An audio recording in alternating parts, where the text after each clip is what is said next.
Hello friends, welcome to my channel Prega Health Tips and I am Dr. Beena Sethi. Today I am going to share with you my views on incomplete relations. So first of all हम ये देखेंगे कि incomplete relations क्या होते हैं, किसे कहते हैं और ये कितने टाइप के होते हैं और इनके क्या कॉन्सिक्वेंसेस हैं और इससे हमें क्या लॉस या बेनिफिट हो सकता है। तो देखिए, सबसे पहले हम समझते हैं रिलेशंस क्या होते हैं। रिलेशंस जब कपल में मेल और फीमेल में एक प्रॉपर फिजिकल रिलेशन बनता है उसी को हम कहते हैं रिलेशंस। नेक्स्ट हम देखते हैं कि इनकम्प्लीट रिलेशंस और कंप्लीट रिलेशन क्या होता है। जब मेल और फीमेल दोनों सेटिस्फाइड हो जाते हैं और दोनों का कंप्लीट सेटिस्फेक्शन ही कहलाता है कंप्लीट रिलेशन। अगर किसी भी कारण से किसी भी एक पार्टनर का कंप्लीट सेटिस्फेक्शन नहीं होता, then it is called incomplete satisfaction, incomplete relation, या दोनों ही पार्टनर का इनकम्प्लीट सेटिस्फेक्शन होता है तो उसे हम कहते हैं इनकम्प्लीट रिलेशन। आप देखिए, इनकम्प्लीट रिलेशन कितने टाइप से हो सकते हैं। शायद मेरी ये इंफॉर्मेशन आपकी हेल्थ को इम्प्रूव करने में किसी काम आए तो मुझे बहुत अच्छा लगेगा। फर्स्ट ऑफ ऑल इसके टाइप्स में हम देखते हैं प्रोटेक्टेड रिलेशंस। जब भी आप अपने रिलेशंस को प्रोटेक्ट करते हैं तो वो इनकम्प्लीट रिलेशन की कैटेगरी में आता है।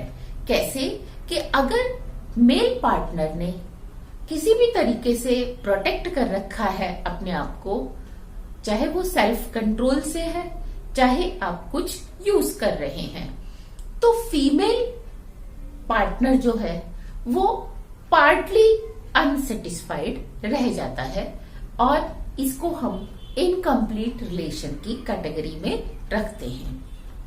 नेक्स्ट, कुछ फीमेल्स भी, क्योंकि जब मेल पार्टनर्स मना करते हैं कि उन्हें कुछ भी यूज नहीं करना, तो for the sake of protection कुछ फीमेल कॉन्ट्रासेप्टिव्स आते हैं मार्केट में, उसको यूज करती हैं। एक टैबलेट की तरह से होते हैं जिन्हें वेजाइना के अंदर डीप सीटेड बिफोर रिलेशन रख दिया जाता है और वो टैबलेट्स डिसॉल्व हो जाती हैं और जैसे ही वेजाइना के पास स्पर्म्स आते हैं वो उनको किल कर देती हैं और प्रेगनेंसी से बच जाती हैं। तो ये आपके इनकम्प्लीट रिलेशन में आता है। Next, accidental. सपोज आप रिलेशन बना रहे हैं और रिलेशन बनाने के टाइम ही आपका कोई फोन कॉल आ गया या डोरबेल बज गई या आपको कोई इंपॉर्टेंट कॉल याद आ गई, तो उसमें केस में भी आपका जो रिलेशन है वो इनकम्प्लीट रह जाता है। नेक्स्ट, फनी में क्या होता है, आप इंटेंशनली सोचते हैं कि 4 डेज तक, 5 डेज तक या बिफोर सैटरडे या बिफोर मंडे हमें रिलेशन डेवलप नहीं करना, हमें कंट्रोल करना है, लेकिन आप फिर भी 5, 10, 15% रिलेशन डेवलप करते हैं। वो आपका फोरप्ले भी हो सकता है, वो फोरप्ले से थोड़ा सा ज्यादा भी हो सकता है। तो इस केस में हम क्या देखते हैं कि आप जो फन से इनकम्प्लीट रिलेशन कर रहे हैं वो भी इनकम्प्लीट रिलेशन ही कहलाता है। अब सम टाइम ये इनकम्प्लीट रिलेशन आपके लिए मैंडेटरी होते हैं, नेसेसिटी होती है आपकी, क्योंकि आप अभी कंसीव करना नहीं चाहते या आप 2 बेबी के बीच में गैप मेंटेन करना चाहते हैं या आपकी कोई और अपनी पर्सनल प्रॉब्लम्स हैं या आप अभी तैयार नहीं हैं तो आप कंसीव नहीं करना चाहते। बेसिकली आप इसीलिए इनकम्प्लीट रिलेशंस इंटेंशनली डेवलप करते हैं। तो इसका क्या प्लस या क्या माइनस होता है आपकी हेल्थ पर और फिर बाद में आपकी फर्टिलिटी पर, इसका क्या इफेक्ट होता है। ध्यान दीजिए, ये हमारी बॉडी को आप समझने की कोशिश करिए कि हमारी बॉडी में हमारी स्किन से स्वेटनिंग एक नेचर्स गिफ्ट है जो हमारी स्किन के टेम्परेचर को मेंटेन रखती है। जैसे गर्मियों में आप देखते हैं हॉट सीजन में आपको ज्यादा स्वेटिंग होती है बिकॉज उस स्वेटनिंग की वजह से आपकी स्किन बर्न नहीं होती, और विंटर में यही स्वेटनिंग कम होती है। तो आपकी स्किन को गॉड ने नेचर ने आपको एक ब्यूटी दी है स्वेटनिंग की। अगर आप बाहर से फ्रॉम एक्सटर्नली, वो आपकी इंटरनल ब्यूटी है नेचर की, लेकिन अगर आप एक्सटर्नली क्या करते हैं, कोई क्रीम अप्लाई करते हैं, तो उस क्रीम से क्या होता है, चाहे आप वो क्रीम विंटर में यूज कर रहे हैं कि आपकी स्किन ड्राई नहीं होगी, या आप समर में यूज कर रहे हैं कि आप अल्ट्रावायलेट रेज से बचे रहेंगे, दोनों ही केसेस में जो स्किन को वर्क करना है आप उसको वर्क नहीं करने दे रहे, आप एक्सटर्नली उसको प्रोवाइड कर रहे हैं। तो आफ्टर सम टाइम आपकी स्किन को हैबिट हो जाती है कि ठीक है मुझे स्वेटनिंग नहीं करनी, तो वो स्वेटनिंग ग्लैंड्स जो हैं वो धीरे धीरे अपना फंक्शन कम कर देती हैं। सिमिलरली आप जब न्यूट्रिटिव डाइट लेते हैं, आप ग्रीन वेजिटेबल लेते हैं, आप फ्रूट्स लेते हैं जिनमें बहुत सारे विटामिन्स, बहुत सारे आपके मिनरल्स होते हैं जो आपकी बॉडी के लिए एसेंशियल हैं, तो आपकी बॉडी उसको एसिमिलेट करती है। जो आपकी स्मॉल इंटेस्टाइन है वो फूड में से उसको एसिमिलेट कर लेती है और फिर पूरी बॉडी में वो सर्कुलेट हो जाते हैं। लेकिन उसके लिए आपकी बॉडी को कुछ काम करना पड़ता है। लेकिन अगर आपने बाहर से रेडीमेड सप्लीमेंट विटामिन के या मिनरल्स के आपने लेना स्टार्ट कर दिए, तो अब रेडी टू सर्व वाली सिचुएशन होगी आपकी बॉडी के लिए, और वो फूड में से एसिमिलेट करना कम कर देगी। इसीलिए कहा जाता है कि आपको एक्सटर्नली जितने भी ये हेल्थ सप्लीमेंट्स हैं ये एज पर रिक्वायरमेंट कम से कम टाइम के लिए ही लेने चाहिए। सपोज आप किसी फीवर से, डिजीज से उठे हैं, आप सर्जरी से उठे हैं, तो आपकी बॉडी में वीकनेस है, सप्लीमेंट्स की जरूरत होती है, तो डॉक्टर्स आपको लिखते हैं। बट इट डजंट मीन कि आप उसको फॉरएवर अपनी लाइफ में लेते ही जा रहे हैं, वो आपके लिए अच्छी बात नहीं होती। सिमिलरली जब आपकी बॉडी का एक फंक्शन है कि मेल पार्टनर से जब रिलेशन बन रहा है तो बहुत सारे हार्मोन्स रिलीज होते हैं फीमेल में और मेल पार्टनर में भी।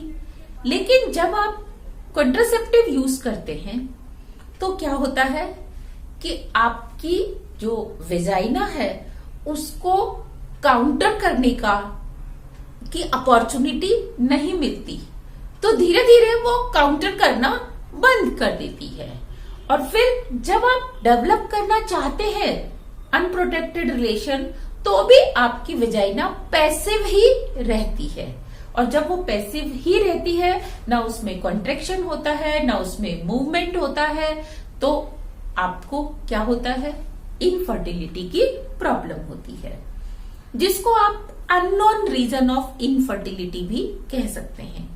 आप अगर लंबे टाइम तक पिल्स यूज कर रहे हैं, पिल्स लेने से भी आपके हार्मोन्स चेंज हो जाते हैं और आपकी यूट्रस को आदत हो जाती है कि मुझे ये वाले हार्मोन बनाने ही नहीं है जिससे कि प्रेगनेंसी हो, और वो क्या करती है, उन पिल्स के कारण आपने हार्मोन्स के प्रोडक्शन को सप्रेस कर दिया, दबा दिया, तो अब यूट्रस की आदत हो गई कि मुझे इस तरह के हार्मोन्स नहीं डेवलप करने हैं। तो इसीलिए इट इज ऑलवेज रिकमेंडेड कि लॉन्ग टाइम तक आपने पिल्स को नहीं लेना है। जब कुछ लेडीज फीमेल कॉन्ट्रासेप्टिव यूज करती हैं तो वो अपने वेजाइना की पीएच को इतना एसिडिक कर देती हैं कि जैसे ही स्पर्म्स आते हैं तो उनको किल कर देती है। तो अब उसकी वो हैबिट हो जाती है कि जैसे ही स्पर्म्स आएंगे मुझे किल करना है। तो अब क्या होगा, जब आप चाहेंगे कि आपने प्रेगनेंसी चाहिए आपको, तब प्रेगनेंसी नहीं होती। इसी तरह से जब आपको एक्सीडेंटल, ये तो देखो रोज तो हो नहीं सकता, कभी कभी ही होगा, तो इसके लिए शायद मुझे कुछ आपसे डिस्कस नहीं करना चाहिए because it is beyond your control.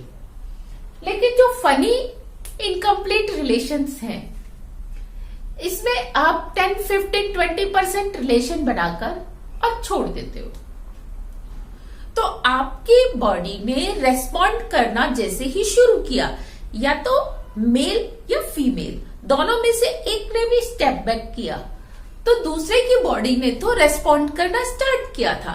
और जैसे ही हार्मोन्स बनना शुरू हुए और आपने बीच में स्टॉप कर दिया, तो वो प्रोडक्शन वहीं तक रुक जाता है। और अगर आप ये फ्रीक्वेंटली करते हैं तो क्या होगा, फ्रीक्वेंटली आपकी बॉडी को एक हैबिट हो जाएगी कि बस मुझे इतना ही काम करना है, इससे आगे का काम मुझे नहीं करना। तो इसीलिए शायद एंशिएंट टाइम में जो रिसर्चर्स थे, जो ऋषि मुनि थे, उनके आश्रम में केवल बॉयज ही पढ़ने जाते थे, ताकि ये जो इनकम्प्लीट रिलेशन वाली बात है, देखो कई बार आपने किसी को देखा और आप में एक्साइटमेंट हुई, या किसी लड़की ने किसी लड़के को देखा, उसको एक्साइटमेंट हुई और आपने उसको सप्रेस कर दिया, क्योंकि सबके साथ तो आप रिलेशन नहीं बना सकते। तो इसीलिए कहा जाता है कि आपने अपनी सभी जो विशेष हैं उनको कंट्रोल करके रखना है, अपने आप को ज्यादा चंचल नहीं रखना। तो ये कहीं ना कहीं आपकी जो हेल्थ है, फर्टिलिटी है, उसको अफेक्ट करते हैं। मैंने आपको आपकी बॉडी के नेचर बताया कि ये हमारी बॉडी का नेचर है ऑलवेज। जैसे आप अपने हाथ से अगर केवल 5 kg वेट रोज उठाते हैं, तो आपकी बॉडी को केवल 5 kg वेट उठाने की ही हैबिट होगी, और अगर आप 50 उठाते हैं तो इसको 50 की हैबिट हो जाएगी। तो लाइकवाइज आप जो काम करते हैं आपकी बॉडी को उसी की हैबिट हो जाती है।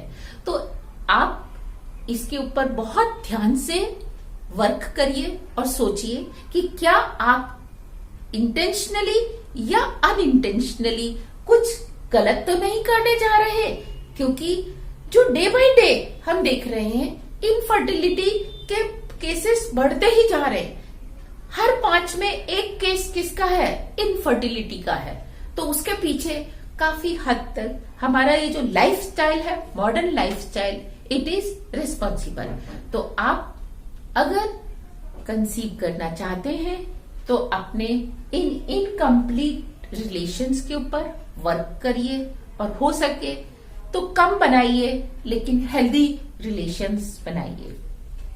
All the very best. Thank you very much.